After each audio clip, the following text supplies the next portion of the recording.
됐나? 자, 발표합니다. 원자력에 대해서 조사한 사람.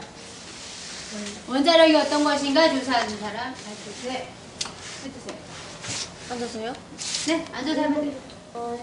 원자력을 핵에너지라고도 한다. 원자력은 우라늄의 원자핵을 분열시킬 때 나온다.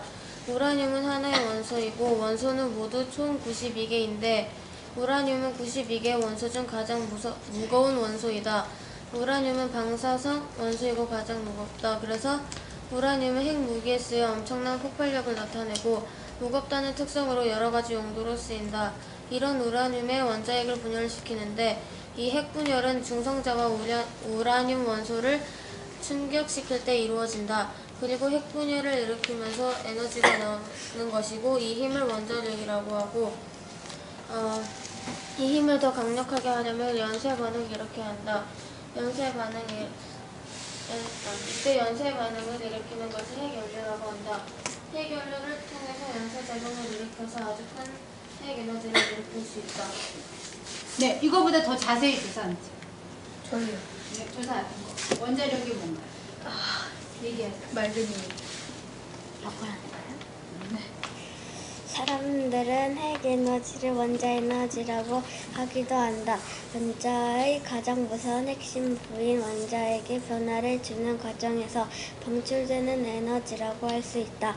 또 원자핵의 변환에 따라서 방출되는 에너지이다.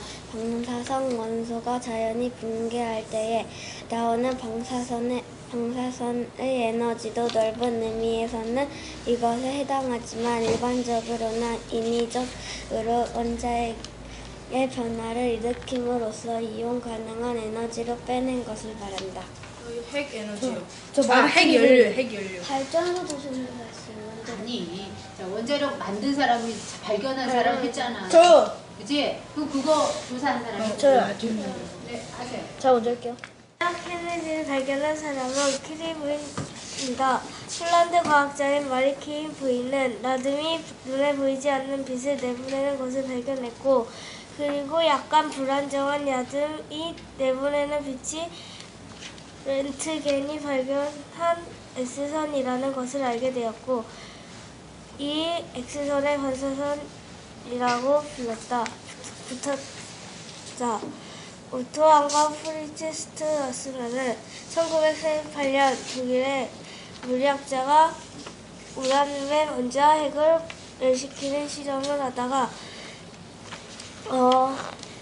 먼지보다 작은 원자핵 하나를 분열시키자 증류를 늦게 할 만큼의 강한 열이 발생했기 때문이고 원자핵이 이 분열할 때 발생하는 에너지, 이른바 핵에너지를 과학자 사이 큰 관심을 불러준 인물이었고 안리 베크레는 프랑스의 물리학자로 방사선을 발견한 공로로 1903년 노벨 문학상을 받았고 1896년 우라늄의 형상을 연구하던 중 방사선이 우라늄에서 나와서 사지 건판을 변화시키는 현상을 발견했습니다. 네, 또. 부인은 라듐 곧 핵연료를 발견한 학자이다. 그녀는 폴란드에서 태어나서 러시아의 지배를 받으며 늘 억압받으며 살아왔다. 그래서 마리 큐리는 애국심을 갖고 늘 자기 나라를 되찾겠다는 뜻을 마음속에 간절하고 있었다. 그 피에르란 남자와 결혼하여 연구를 집중적으로 할 수 있게 되고 그 결과 큐리 부부는 노벨 물리학상을 받게 되고 그 뒤 소르본 대학의 교수가 되어 열심히 강의하였습니다. 하지만 마리는 끝내 너무 많이 방사능을 쬐어서 생기는 병에 걸려 1934년 7월 4일 그녀 나이 67세의 나이로 세상을 떠나게 된다.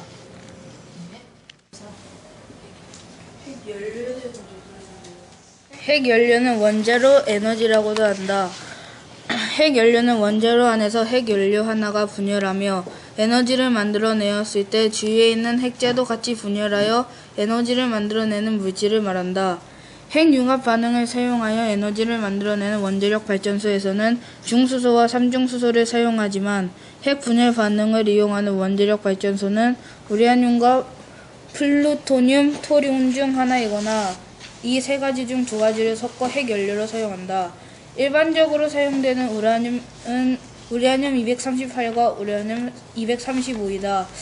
열 중성자로는 우라늄 235를 열 중성자에 의한 핵 분열을 이용하고 있다. 그리고 우라늄 238은 떠도는 중성자를 흡수하면 플루토늄 239가 되는데 플루토늄 239는 핵 분열성 물질이어서 중성자로에서는 우라늄 238 주위에 중성자를 놓아 플루토늄 239로 변환을 시키려고 한다. 이때 우라늄 238은 블랭켓 연료라고 한다. 핵 연료는 석유와 석탄과는 매우 다른데 그 이유는 원래 연료는 화학 반응으로만 에너지를 얻을 수 있지만 핵 연료는 핵 반응을 통해 에너지를 얻고 연료는 일반적으로 산소와 만나면 불이 붙어 탈 수 있고 보통 공기 중에 녹아지면 점점 산화되어 사라지게 되지만 핵 연료는 원자로라는 특수한 장치가 있지 않으면 불에 타거나 소멸되지 않는다. 그리고 이때 핵 연료는 연료체라는 특수 가공된 것이어야만 한다. 또 이제 진짜 여러분 조사한 내용이 나오는 거야.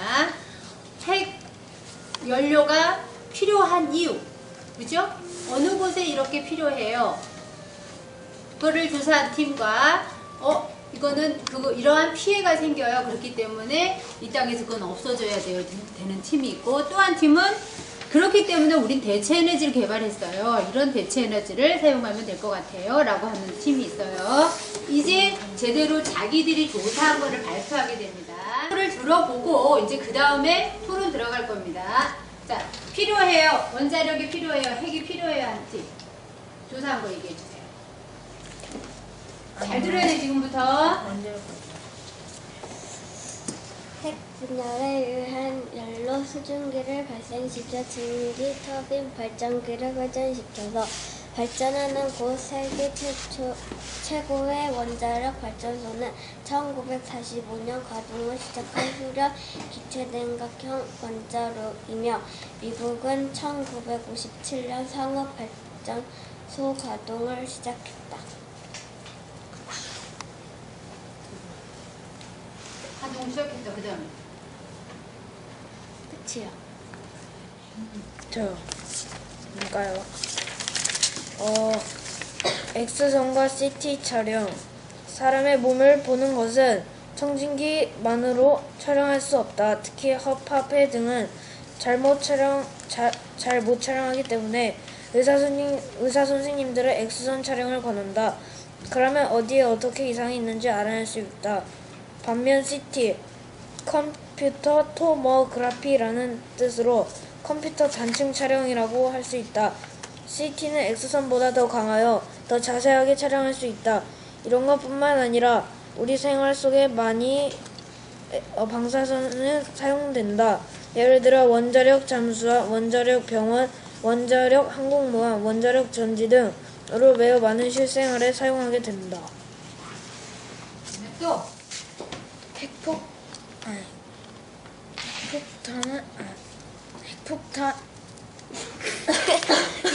그냥 이것만 얘기해. 핵무기로 인한 피해 중에서 히로시마 원자폭탄 사건은 1945년 8월 6일 미국은 제2차 세계대전을 마무리하기 위해 일본 히로시마에 원자폭탄 하나를 떨어뜨렸다. 순식간에 히로시마는 지옥의 땅으로 변하였다. 폭발 지점에서는 사람 집 건물 할 것 없이 땅 위의 모든 것이 가루가 되어 사라졌고 11제곱킬로미터에 달하는 지역이 불타올라 수만 채의 집이 불탔으며 히로시마 인구의 40%에 달하는 16만 명의 목숨을 잃었다. 그리고 나가사키 원자폭탄 사건은 나가사키에 떨어진 두 번째 원자폭탄 역시 마찬가지였다. 그리고 4만여 명이 죽고 4만 명이 부상을 당하였으며 4.26제곱킬로미터에 달하는 지역이 불바다가 되었다. 지금의 핵무기는 과거와 달리 훨씬 강력한 힘을 가지고 있다. 과거에는 TNT 2만 톤을 한꺼번에 떨어뜨릴 때 나는 힘이었지만 지금 그 핵폭탄도 지금 핵폭탄에 비하면 장난감이다. 그리고 원자력 발전소가 터진다면 그 주위에 있는 모든 물건과 동물과 사람 등들은 방사능에 노출되고 몇 년이 지나도 없어지지 않는다. 그리고 주변 나라에도 피해를 주고 방사능에 노출되면 백혈병, 암 등 불치병이 심하게 걸릴 수 있다. 그 주위의 모든 것은 기형이 태어날 수도 있고 거론하지 못할 수도 있다. 방사능에 노출되면 우리가 상상하지 못하는 모든 일이 일어날 수 있다. 한마디로 그 다음에 원자력이 터진 체르노빌 사건은 1986년 4월 26일 러시아 체르노빌 원자력 발전소가 터졌었다. 그 사건은 주위 나라와 러시아에게 큰 타격을 주었다. 그 주위에 방사능에 노출된 물건과 동물과 사람들은 위험한 물건, 동물, 사람이 되었다. 그 중에 동물과 사람들이 결혼해서 아기를 낳게 되면 기형이 나오기 일쑤였다. 그리고 체르노빌 사건으로 인해 우리가 방사능에 노출되어 분으로 만들어 창고에 저장해 두었는데 그것을 우리나라가 사가서 사용한 놀라운 사건도 연관되어 있다.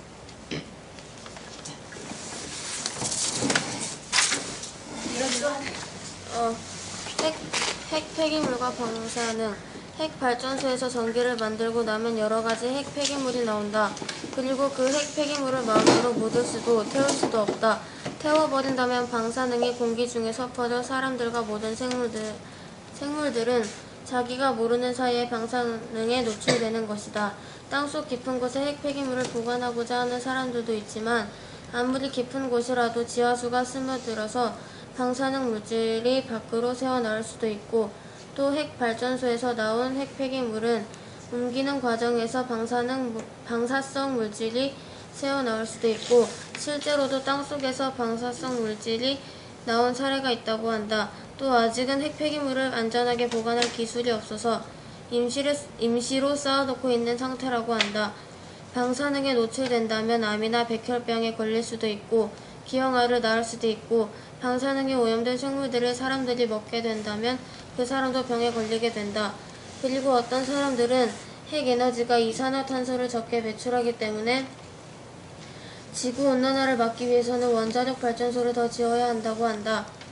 하지만 핵에너지는 전 세계에서 소비되는 석탄, 석유, 천연가스, 수력, 풍력 따위의 에너지의 7%도 담당하지 못하고 있다. 따라서 전 세계에서 가동 중인 433개의 발전소를 1000기로 늘린다고 해도 15%밖에 안 된다. 그리고 우라늄도 많이 남아있지 않아 현재 남아있는 우라늄 매장량의 수로 원자력 발전소를 지어 사용한다 해도 20년밖에 사용할 수 없다.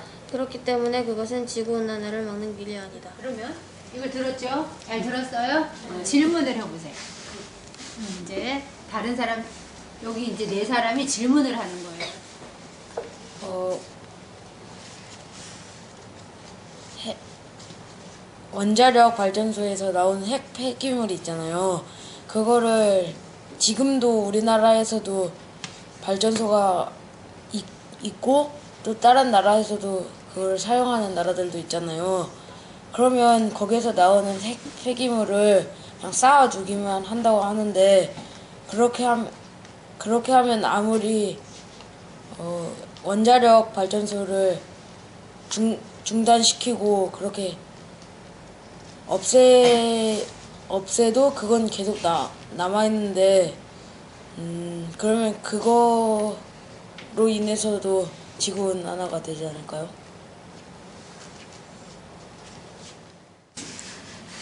그런 문제점이 있어서 핵 폐기물을 쌓아두고 있는 그 문제점이 있어가지고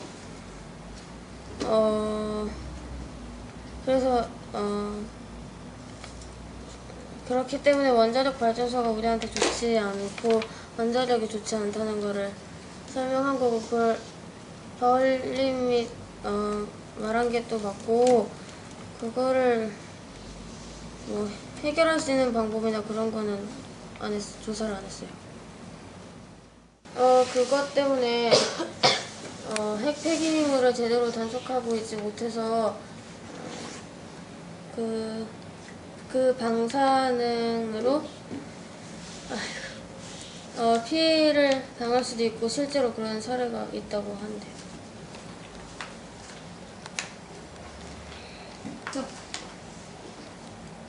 그걸 쌓아놓는 게 왜 지구 온난화가 된다고 생각해? 질문은. 그렇게 하다 보면 계속 썩지도 않고서 계속 그렇게 놔두고 계속 쌓기만 하다 보면 그게 언젠가는 노출이 되고 또 어디론가 흘러내리게 될 텐데 그게 그렇게 되면 또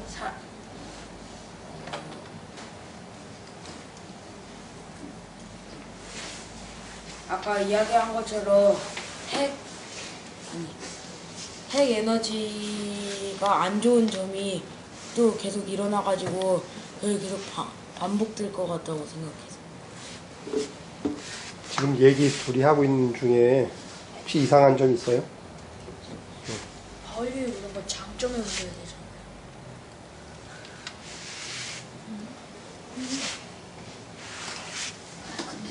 아니 두 사람이 이야기 가운데 뭐가 문제가 있는 건가? 결함이나 오류. 제가 약간 질문을 정확하지 않게 했어요. 어떤 면에서 안 정확하게 얘기했지? 지구 온난화는 지구가 너무 뜨거워지는 거잖아요. 근데 제가 생각할 때 폐기물로 인해서 지구가 뜨거워지는 건 아닌 것 같고요.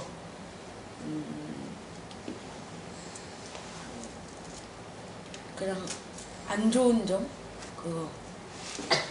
그거가 맞는 말이에요. 핵 폐기물이라고 하는 것은 뭐지? 핵 폐기물의 용어를 여러분이 모르는 거. 원자력 발전소에서 그 나온 쓰레기. 찌꺼기나 그 핵 쓰레기 같은 쓰레기. 걸요. 장갑. 그러니까 핵 연료를 쓰고서 그게 남으면은 다 에너지가 빠진 상태가 되잖아요. 그게 방사성 물질로 베타선이나 감마선을 계속 내보내는데 그거를 담아둔 통이에요. 그 사람들이 입었던 옷이나 장갑, 모자 그런 거를 넣어둔. 핵 폐기물이 이런 거예요. 그러면 핵 폐기물에 뭐가 묻어 있다는 거야? 핵. 그렇지. 그런데 이거를 쌓아둬도 상관이 없을 것 같다? 지금 핵 폐기물이요. 어떤 통이나 그런 데에 딱 담겨져 있어가지고 아무데도 노출이 안 된다고 생각을 했어. 그래서 쌓아둬도 괜찮다? 그런데 잘못 생각. 그 밖으로 방사선이 셀 거라고 생각. 셀 수도 있다. 그지? 네. 그랬을 때 그럼 어떻게 해? 아직까지는. 아직까지 그 폐기물에 대한 처리를 어떻게 할 수 없다. 주사까지 끝나는 건데 질문이 지금 그래서 어떤 사람들은 그 방사성 폐기물, 핵 폐기물을 그 땅속 깊은 곳에서 묻으면 된다고 했는데 그 아무리 깊은 곳이라도 지하수가 흘러나오니까 그 지하수가 흘러나오면서 그 방사능까지 이렇게 퍼지게 되잖아요. 그러면 뭐 그렇게 해서 뭐 그런 물을 사용한다거나 뭐 방사능에 노출되면 또 사람들한테 피해가 될 수 있고 모든 생물들한테 피해가 될 수 있다는 거예요. 또 갑자기 생각난 게 있는데요. 지금 그 원자력 발전소에서 사용을 아직 가동을 멈춘 건 아니잖아요. 우리나라도 그렇고. 그러면 거기에서 나온 핵 폐기물들은 그냥 쌓아두고만 있다고 하는 거예요? 제가 조사했을 때는 아직까지는 완전히 안전하게 방사능이나 그런 거를 단속시킬 수 없고 그런 기술도 모자라고 그 장소 그렇게 해둘 장소도 아직 없기 때문에 쌓아두고 있다고 나왔어요.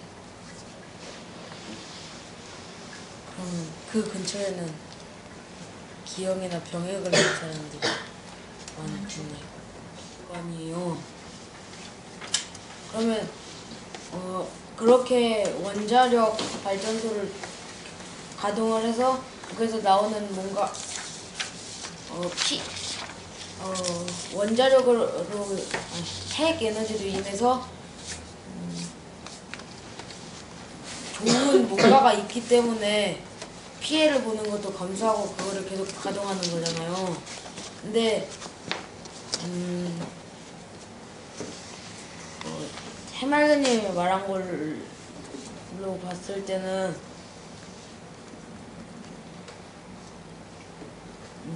제가 생각할 때 그렇게 피해를 다 주고서 줄 만큼 그렇게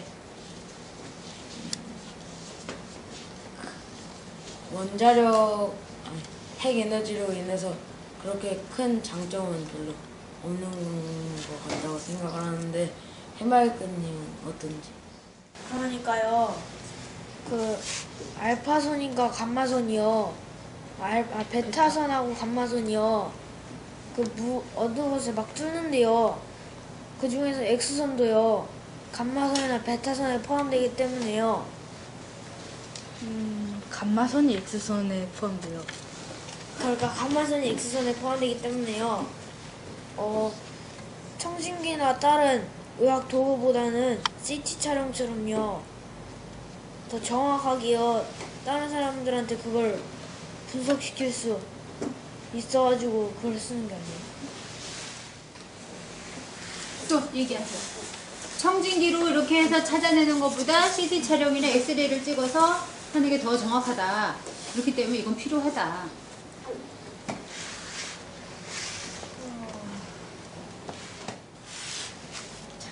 넌 다른 의견이고 너무 보충 의견을 해야 돼. 보충 의견이요. 오케이. 그러니까요. 책에서 봤는데요. 암? 그런 걸요. 그리고 뭐가 몸에 난 거나 그런 걸요. 방사선으로요. 치료할 수도 있다 들었어요. 아, 맞아요. 자, 여기 팀. 뭐해? 만약에 방사선으로 치료를 하게 되면요. 그게요, 아직 검증은 됐어요.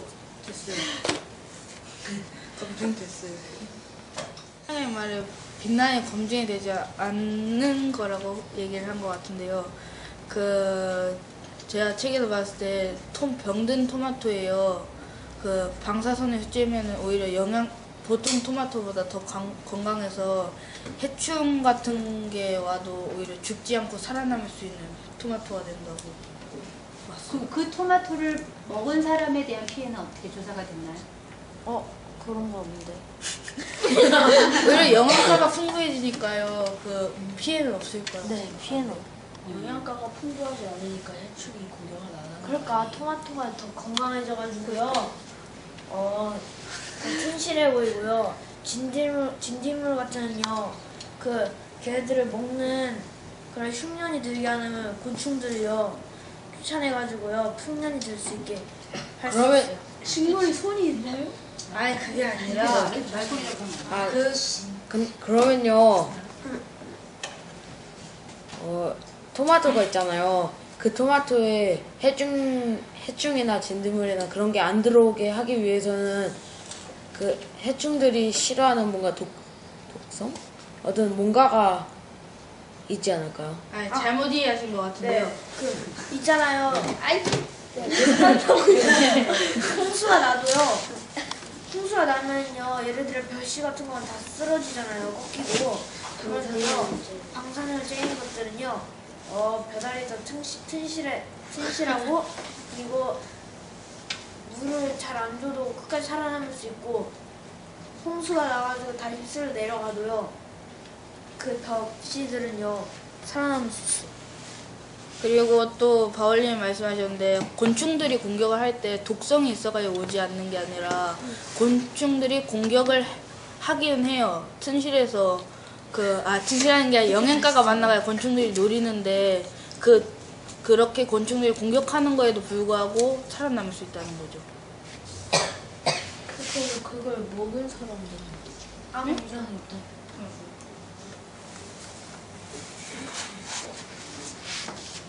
야, 그게 사실인 게 뭐? 더 맛있어요. 근데 방사선? 그게 핵 에너지랑 똑같은. 아니죠. 그 핵이 분열하면서요. 그 뭐지 감마선하고 베타선이 나오는데요. 그거를 방사선이라고 해요. 방사선은 뭐였지?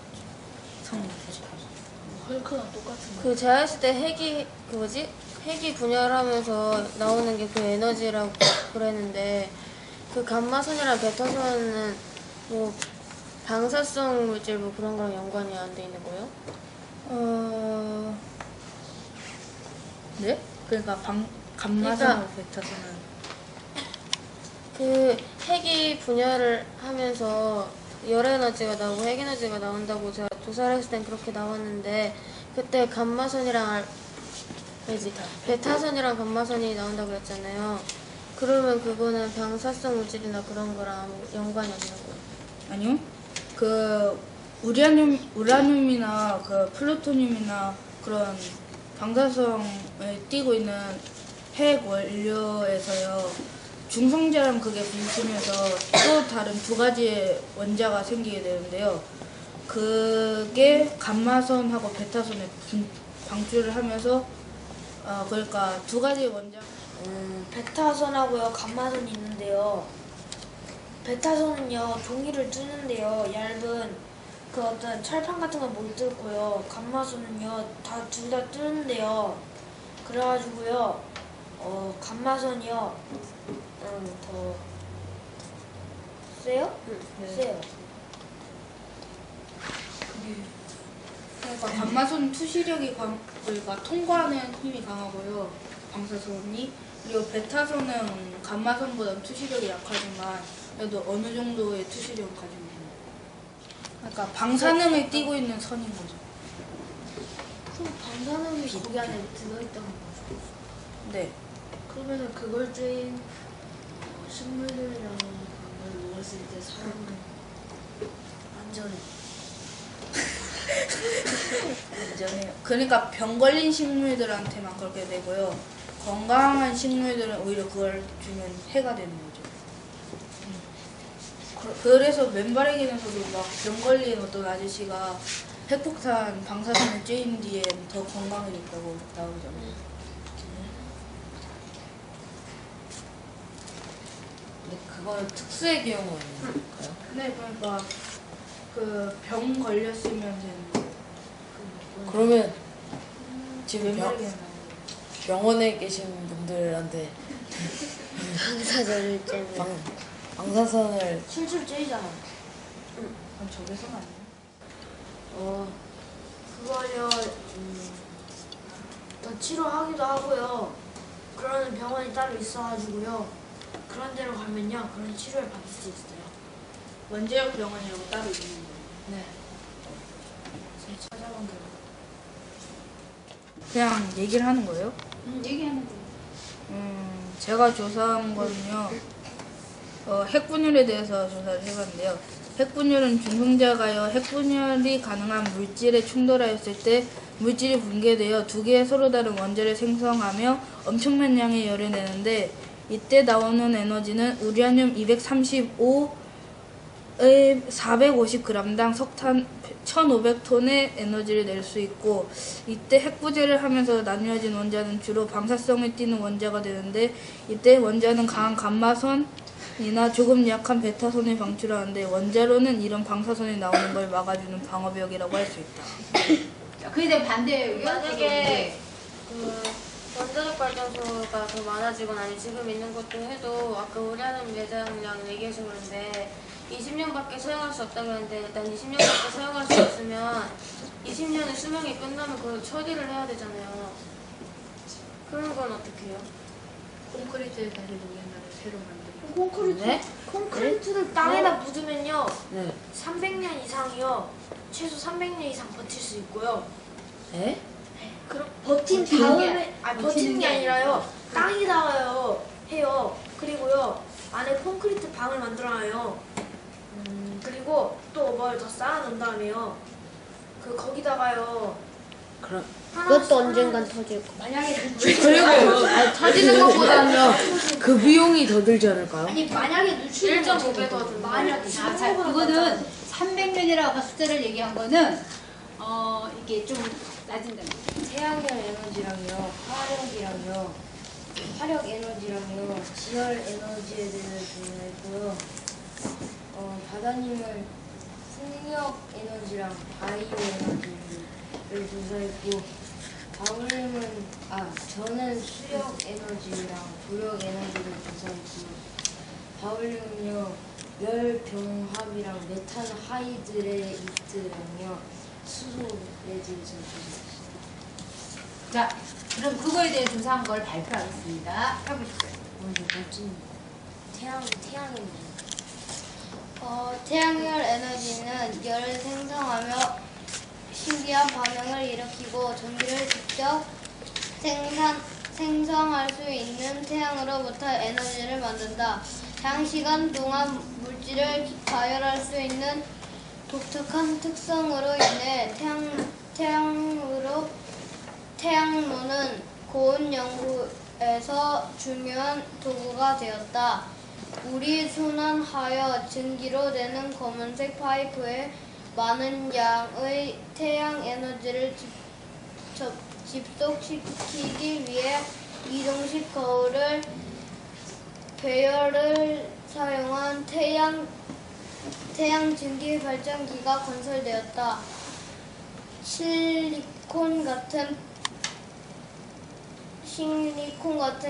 물질로 만든 태양 전기에 빛을 쬐면 전압이 생성된다. 그러한 전동 발전기는 지상 위성과 특신 위성에 전력을 공급하고 라디오와 텔레비전 수송기를 작동시키며 건축물에 난방을 하는 데 사용되어 왔다. 햇볕에 쪼인 조류를 이용하여 이산화탄소와 물을 탄소와 고단백 탄수화물로 변화시키는 생물계가 탄생하였다. 여러 나라에서 특별히 설계된 태양 오븐이 요리에 사용되고 있으며 태양 에너지는 증발을 이용해 해수에서 소금을 생산하는 데 쓰인다. 태양열 발전기의 생김새는 작은 네모가 큰 네모 안에 여러 개가 들어있다. 태양 에너지의 장점은 계속 사용하더라도 떨어지지 않고 자연을 오염시키지 않아 깨끗하고 안전하다. 그리고 마지막으로 태양이 비치는 곳이면 어디서나 이용 가능하다. 네, 다른 사람. 풍력 에너지는 우리가 알듯이 바람을 이용하는데 풍력 에너지 발전소는 제주도, 대관령, 영덕 등 영덕 등에 있고 풍력 에너지가 만들어지는 방법은 풍차 발전기를 연결시키면 얻어낼 수 있다. 풍력 에너지는 산과 바다가 많은 곳에서 얻어낸다. 이유는 그곳은 바람이 많이 불기 때문이다. 풍력 에너지는 핵 에너지보다는 안전하다. 그리고 풍력 에너지는 바람이기 때문에 흔하게 느낄 수는 있지만 안타까운 사실은 풍력 발전소가 많이 없기 때문에 많이 만들 수가 없기 때문이다. 이 풍력 에너지는 우리에게 아주 익숙한 에너지이다. 바람도 아주 좋은 것이다. 그리고 환경도 좋아지고 위에서 말했듯이 핵에너지보다는 더 안전할 수 있다. 또한 우리나라의 제주도 같은 지역에는 바람이 많이 불기 때문에 많은 양의 전기를 생산할 수 있고 그래서 또한 핵에너지를 대체할 수 있는 하나의 에너지이다. 수력 에너지, 사람들은 물의 성질을 이용하여 전기를 만드는 방법을 생각했습니다. 댐을 만들어 흐르는 물을 모았다가 갑자기 떨어뜨리면 물의 힘이 커지는 것을 알고 그런 힘을 이용하여서 전기를 만들었고 이런 것을 수력 발전이라고 합니다. 이 댐은 강원도와 경기도 북부에 물이 모이는 곳이고 이렇게 모아서 떨어뜨리면 그 힘으로 큰 물레방아와 같은 물체를 돌리면 이 물체가 도는 힘으로 전기를 만들 수 있습니다. 이 물체를 터빈이라고 하는데 마치 물레방아가 도는 원리와 같고 이렇게 하면 큰 돈을 들이지 않고 많은 양의 전기를 만들 수 있습니다. 우리나라에서는 약 100년 전에 전기를 처음 만들었는데 바로 물의 힘을 이용한 수력 발전이었습니다. 하이드레이트에 대해서 이야기를 하겠습니다. 메탄하이드레이트는 바닷속 깊은 곳에 있습니다. 메탄하이드레이트는 얼음과 비슷하게 생겼지만 석탄처럼 불에 활활 탑니다. 그래서 도시가스 대신 사용할 수 있고 그러나 그 안에 있는 메탄은 지구를 따뜻하게 하기 때문에 잘못하면 공기중으로 날아가 지구온난화를 발생시킬 수 있습니다. 그리고 깊은 바닷속에 있기 때문에 채취하기도 힘들고 비용도 많이 들고 그 채취하는 기술을 익히기가 힘듭니다. 그러나 이 문제가 잘 해결되기만 하면 어마어마한 메탄하이드레이트를 사용할 수 있습니다.